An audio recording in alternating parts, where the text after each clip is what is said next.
A man in dark sunglasses, wearing an expensive black suit and carrying a fine Italian suitcase, strode purposefully towards me.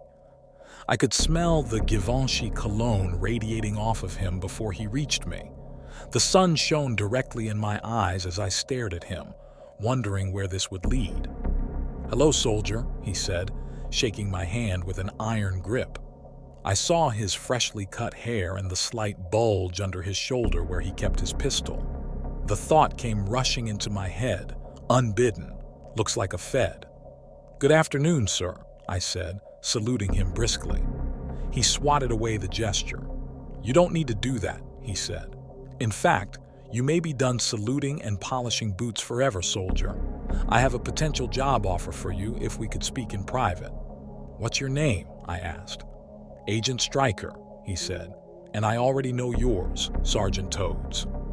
I looked into his mirrored shades, wondering what hid behind them. "I have a job for you, a real, God-honest career. You could be done with the Marines today if you wanted." He looked over to the administrative building, the clear glass doors opening and closing as people came and went. He looked back at me, putting his hand on my shoulder in a fatherly way. "So will you listen?" "Yes, sir," I said, and we walked into the administrative building, the blast of cold air conditioning feeling like a drink of water after wandering around the desert all day. He found a small, unoccupied office marked "Conference Room" and motioned me inside, closing the door behind us. I sat down in the small, poorly padded chair on one side of the wooden desk, and he took the large, leather one across from me. From my vantage point, I could still see outside. Marines passed back and forth on their way to whatever duties they needed to carry out, and support personnel came and went from the admin building and medical ward across the street. They reminded me of ants, constantly rushing forwards for the good of the hive. From far away, the lines of soldiers even looked like ants. "So," Agent Stryker began slowly, "Sergeant Gintao Todes, we finally meet." He said my name slowly, as if tasting its syllables, pondering what it could mean. "You certainly are an adept soldier. You graduated in the top 5% of your class from boot camp, and your IQ test shows you are in the top 1% of the American population. You have a bachelor's degree from UConn, and also graduated at the top of your class there. Moreover, you have joint South Korean and American citizenship." I nodded at this, unsurprised. This was a man who did his research. "You speak fluent Korean?" "Yes," I said, nodding. "I speak Korean and English. I grew up with both of them." "Great," he said, clapping his hands together excitedly. "You are exactly what we need.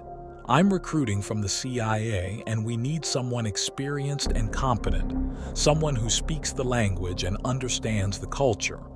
Would this mission fit you, soldier? What do you think?" "I don't know," I said truthfully. It felt like this entire encounter had come out of nowhere. It had an unreal quality to it. I couldn't believe the CIA actually had an interest in me. "You won't be alone," he said quickly. "We have another, more experienced agent who would accompany you." I just stayed quiet. He pulled out a contract, showing me a paragraph marked with a handwritten star. "This is a one-time offer, Sergeant Toads. Either you sign now, or you will never see us again." He pointed at the marked paragraph.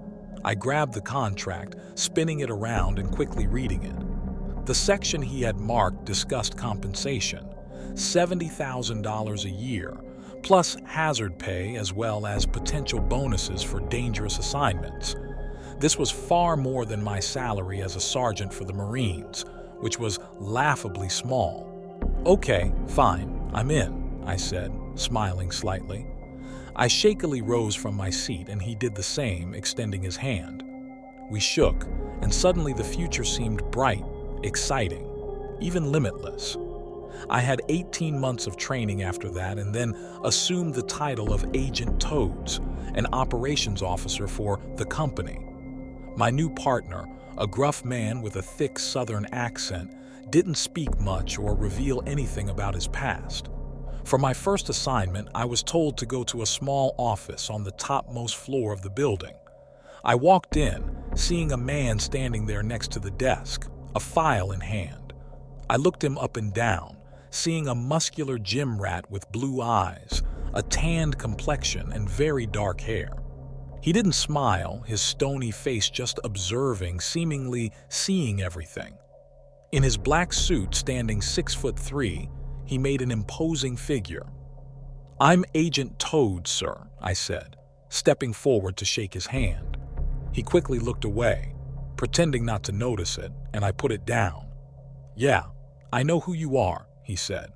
"Cut the Sears crap. My name is Agent Hudson, or Mark. Since we will probably be killing people together, I assume we should start on a first-name basis, right, Jintao?" A slight smile crossed his lips, a smile that didn't reach his cold blue eyes. He had the eyes of an executioner. A shiver ran down my spine, and I felt suddenly glad that this man was on my side. "This is our first assignment. Should be easy for a young hotshot like you." He pushed the folder into my chest, hard. I grabbed it, and he started walking out of the room. "Where do we meet?" I asked. He didn't even turn his head. 6 a.m. A car will be sent to your apartment. After that, maybe we'll meet in hell, I don't know. He laughed at his own joke, slamming the door behind him. I pulled the rolling chair back from the desk, putting the folder down. First, I went to the break room and made myself a cup of green tea, using lots of gyokuro leaves from Japan. Carrying the cup back to the office room, the fragrant steam rising from the cup, I thought of all the possibilities in that folder. It could be a mission to go to the rainforests of Central America, or the jungles of Cambodia, or the vast forests of Siberia. I opened to the first page, my heart beating fast in my chest. I read through the preliminary report quickly, feeling a sense of disappointment. We were to go to the Democratic People's Republic of Korea, more commonly called North Korea. The orders said Mark and I would travel to a biological and chemical weapons facility near the Chinese border, find out as much information as we could, and travel back to the rendezvous point. It was fairly short on details from there, and I figured I'd find out more when the time came. I went back home, eating a big meal and getting some sleep, setting my alarm early so I could shower and shave before the CIA car whisked me away, bringing me to new and exciting places. I dreamed that night of endless tundras and open oceans and forests filled with wonder. The car showed up exactly at 6 a.m. I saw Agent Hudson sitting in the passenger seat. An older man, probably in his 60s, sat behind the wheel. I had never seen him before. I got in the back seat. The smell of cologne and air freshener filled the car, a pleasant combination, like vanilla and flowers. I looked at the older man in the rearview mirror. He smiled at me, his dark eyes meeting mine. He stared at me for a long moment. "Agent Streicher recruited you, huh?" he asked, more of a statement than a question. I nodded. "He's a good man, Streicher. He recruited me too, all those years ago. My name's Al, by the way. I'm semi-retired, but I still drive for the company," he said, using the informal name for the CIA. A lot of people who worked for it simply called it the company or the agency, assuming everyone would know exactly what agency they meant. "Nice to meet you, Al," I said, feeling tired. I had taken a caffeine pill and some ginseng supplements just before I left, but the combination hadn't kicked in yet. I looked up at Mark, who stared out the passenger's side window, not speaking. "Is this your first time in the DPRK?" Al asked. I nodded. "Boy, some crazy shit goes down in that country. My dad was in the Korean War. Have you ever heard of a gwishin?" I had heard the term, but I didn't really know anything about it. "No, I grew up in the USA. I speak Korean, my family taught it to me, but I don't really know the urban legends," I said. His eyes narrowed as he drove down the highway towards the military airport. "This is no urban legend. he said cryptically. "The gwishin is real. My dad actually saw one when he was on guard duty. He said he was alone in the watchtower. Their company had taken heavy losses. Usually they had 2 people on guard duty, but until reinforcements arrived, he had to do it alone. He mostly just chain-smoked cigarettes and drank coffee," he said.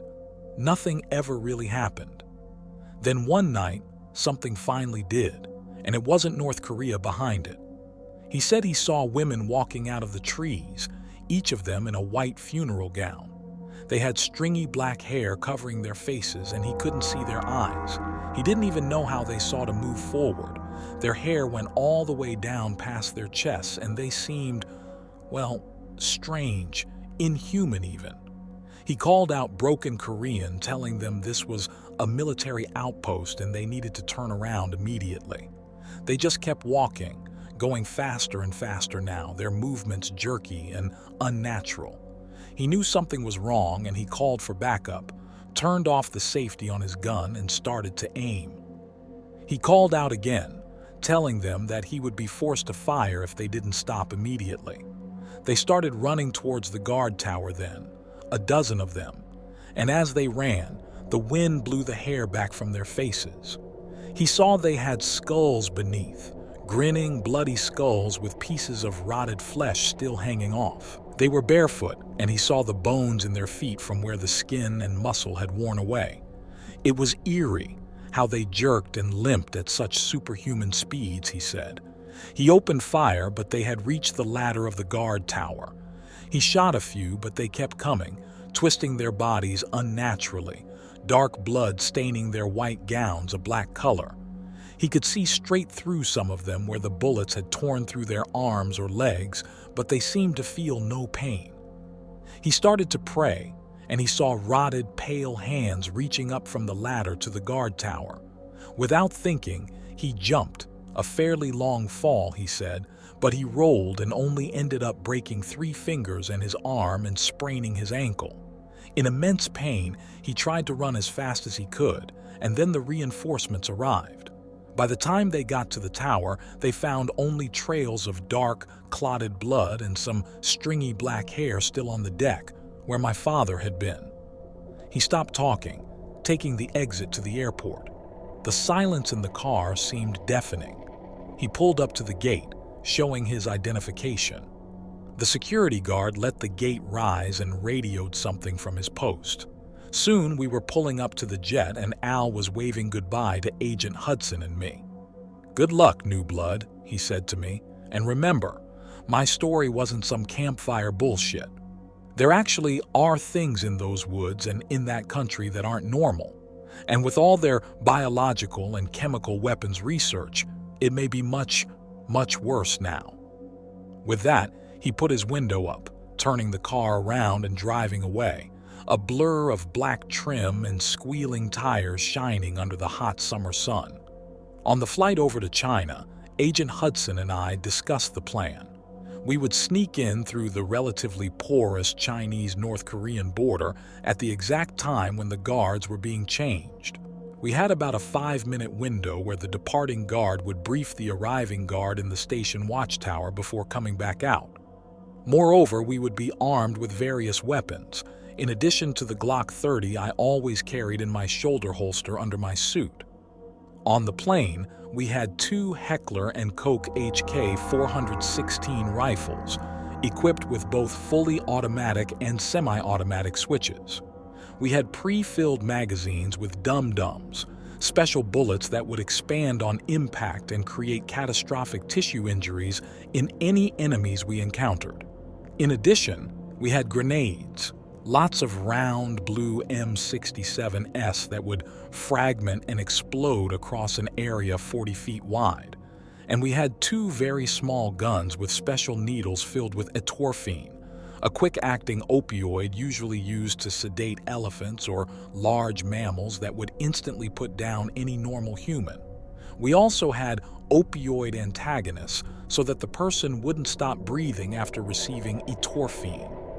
If we found any North Korean scientists or high-ranking officials and we thought we could take them out alive, we were supposed to try, using the tranquilizer gun, though this was a secondary priority. If we could get them close to the border, then a few auxiliary agents would be in place to grab the hostage from us. The North Korean border guard could be killed if the hostage was deemed valuable enough. This was all off the books, and if we were captured and tortured, the US would immediately deny any involvement or knowledge and say we were lone wolves or mercenaries. Before we knew it, we were landing in China, in an airfield surrounded by lush trees. A Chinese driver who didn't speak a lick of English was there, waiting. He took off quickly. I looked back at the sleek, metal jet, wondering if I would see it again. He dropped us off seemingly in the middle of nowhere. We were on a deserted dirt road with deep potholes and large stones scattered all over.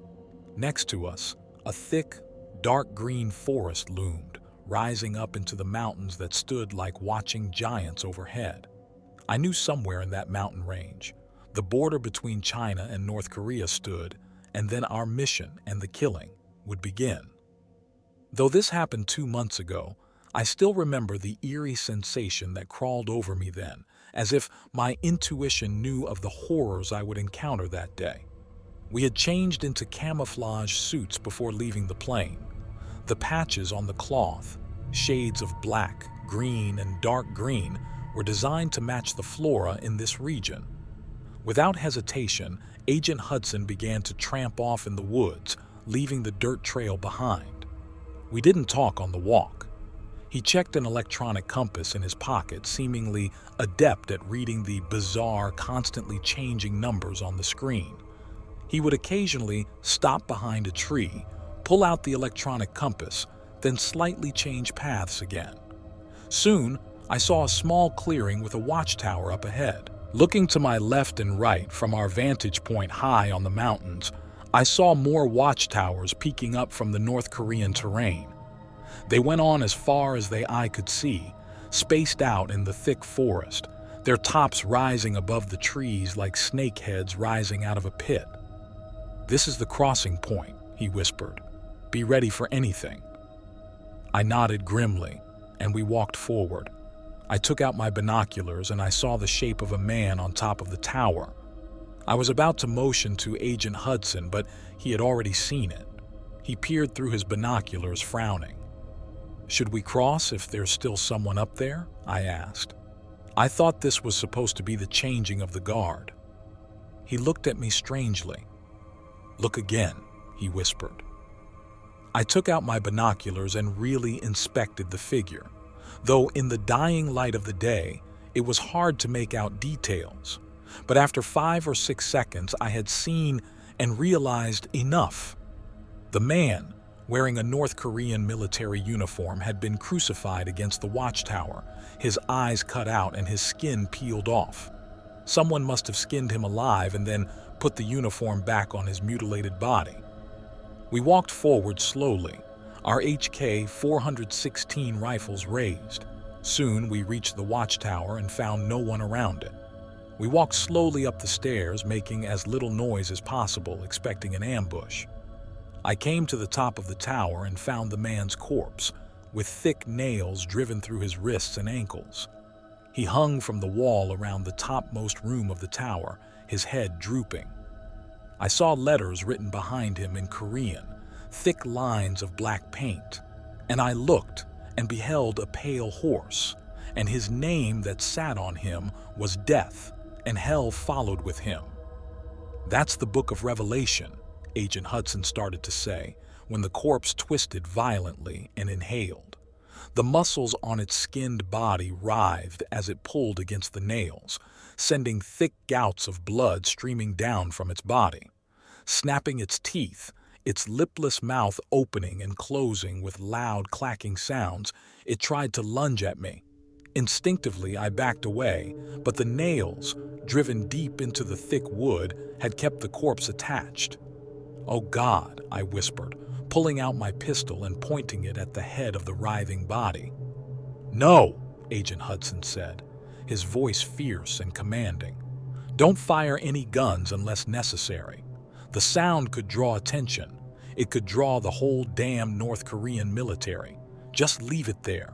We have a mission, after all. My head seemed to clear and I put the pistol away. We walked back into the tower and started descending the stairs, the corpse still gnashing and snapping its teeth at the air as we left. Our plan was to go straight to the biological weapons laboratory after moving through the Chinese-North Korean border, but our plans went quickly awry when dozens of North Korean soldiers ran by in their brownish-gray uniforms. We were coming out of the watchtower, and thankfully we were far higher up in the mountains than the soldiers winding their way up the dirt road below. They only had one car, and the rest tried to run next to it. The car billowed out black smoke and gave the entire surrounding area a smell of burning and sulfur. All the soldiers I could see were extremely thin with sunken eyes and prominent cheekbones. They looked like they hadn't seen a good meal in years, and since this was North Korea, they probably hadn't, but they still were armed and far outnumbered us. We were supposed to use stealth to complete the mission, not raw force. A North Korean informant had given us the code to enter the biological weapons facility, and we would be entering at the slowest time of the day when the fewest staff members were present. We would still have to kill any guards we encountered, however. "Change of plans," Agent Hudson said, pointing to a deer trail that wound in the opposite direction of the approaching North Korean troops. "There's a small border town nearby where we can hide temporarily until the military clears off the road." "There's no other way?" I asked. He shrugged. "Not that I know of," he said. "Our planned route follows that road. We could lay low for a couple hours, then come back and check out the area. Try not to be seen by any civilians, though.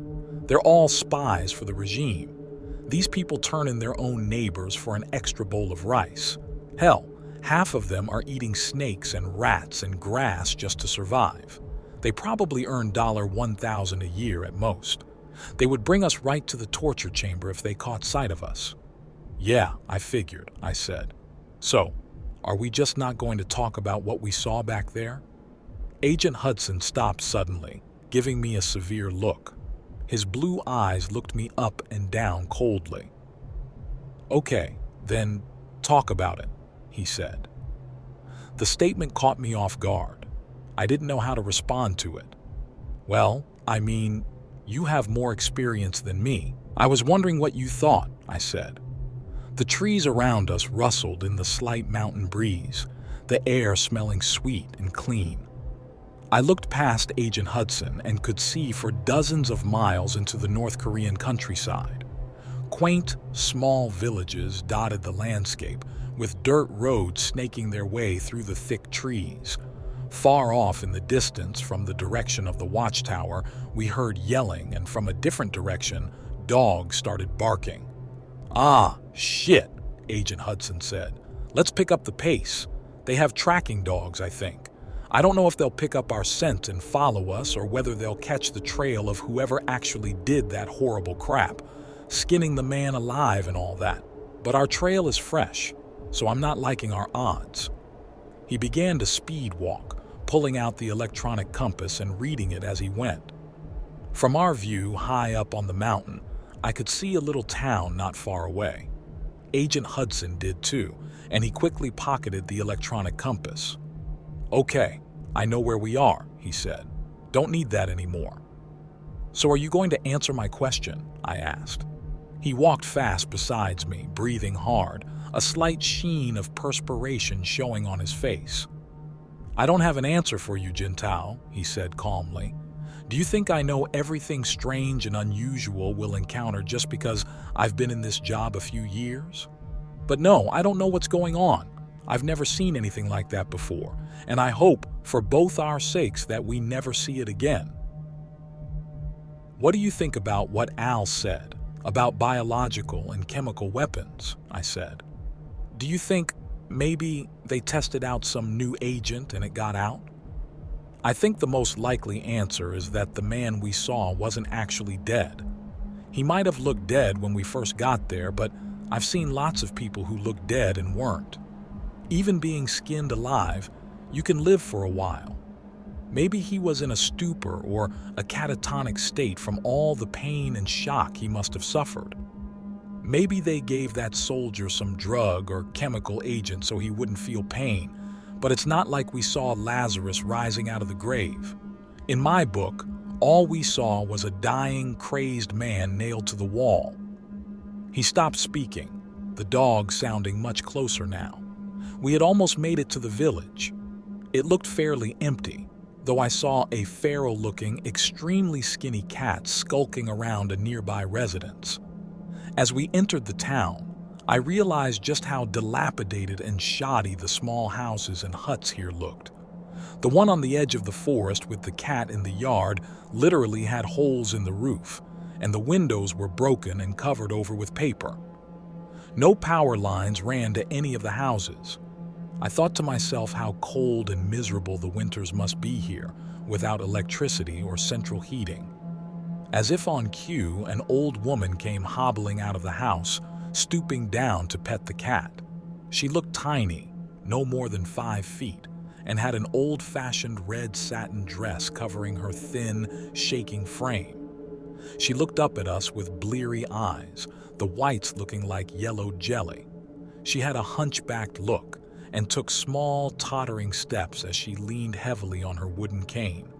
After staring at us in surprise for a few long moments, she smiled, showing her few remaining teeth, spread out in her mouth like lone sentries scattered across a war zone. "Are you with the tour group?" she asked in Korean. I immediately answered, smiling. "Yes, we got separated, I'm afraid," I said. She gave me a suspicious look, then she motioned for me to come inside the house. "Well, come in," she said, "and I'll get you food and water. Maybe we can find a way to get you back to your group." "That'd be wonderful," I said. Agent Hudson understood some Korean, but not much. I translated the conversation for him, and he grunted in assent. "I'm not eating any of this damn North Korean food," he said. "It's probably all cats and dogs. Did you know the North Korean government put up posters all around the towns, saying to eat dog meat in the summertime because it cools you down? In reality, they just wanted free food for their people, and slaughtering wild dogs is one more way to give it." I followed the old woman through the battered, cracked front door of the house. Inside, I saw a home that only someone in extreme poverty could love. A dirty, chipped table stood in the middle of the kitchen. A fire roared in the collapsing fireplace. Most of the bricks that composed it were either loose, fractured, or missing entirely. Above the fire, I saw a black metal pot. There was an odor of rotting wood and mold. I also smelled something strange coming from the pot, a smell almost like green tea. I walked over and looked in, inhaling deeply. In the boiling water, I saw only grass clippings and a dead snake, being cooked together for a disgusting broth. I looked up sharply at the woman, who didn't seem to notice my revulsion. "You eat this?" I asked the old woman, who smiled wanly. "When we can catch snakes or rats to eat, we do," she replied. "Otherwise, it is just grass and rotten cabbage from the government, along with powdered milk sometimes or rice. But you can't count on the rations coming in. They've been cut and then cut again until we feel constantly hungry." "What's your name?" I asked. "Heejin," she said, bowing curtly. I wondered whether this woman was a friend or a liability. I certainly didn't want to kill her, and I also didn't want to risk her running out to inform the authorities of our presence immediately after we left. I could see these same thoughts passing through Agent Hudson's mind, his face turning stony as he looked down at her. "I'm Jintao, and this is Mark," I said, purposefully not giving her our full names. "Have you seen anything strange around here lately? We found a corpse in the woods that appeared to be not fully dead." Her eyes widened at this, and she uttered a short gasp. "We had that during the arduous march, the famine that killed millions," she said. "Some of the people who starved came back, and they were rabid, biting, totally insane. Nothing was left of their humanity. They were just agents of hunger who went around eating the living." "And what about the line?" And I looked and beheld a pale horse. "Have you ever heard that before?" I asked. She broke eye contact, looking down and to the left, hesitating for a long moment. "No, I'm sorry," she said. "In North Korea, Bibles could get you a death sentence or life in a concentration camp, so I doubted if she would have known the reference anyway. But something in her demeanor suggested that she knew more than she had said. I wondered if this was just paranoia from the stressful situation or whether I was actually seeing it. As I relayed the conversation to Agent Hudson in full, I heard dogs barking outside and men calling orders. The heavy thud of many booted feet echoed from the dirt road through the village, and it seemed to be growing nearer by the second. Before I knew what was happening, I saw Agent Hudson take out his tranquilizer gun and shoot a dart into her stomach. She looked down, confused, then frowned. With seconds, she began to waver on her feet. "Oh," she said, falling. Agent Hudson scooped her up in his arms as the knocks came from the front door, loud and insistent. Soldiers yelled in North Korean, stating that enemy agents had infiltrated the area and a search was underway. Agent Hudson ran to the bedroom, throwing the woman down on the threadbare mattress. I heard crashing from the front and back of the house, and heavy boots began to thud on the wooden floors. Without thinking, Agent Hudson and I took refuge in a closet in the bedroom, shutting the door quietly behind us, though leaving a slit to see outside. And we waited for the men to come in and discover us with guns drawn and take us to the torture chamber.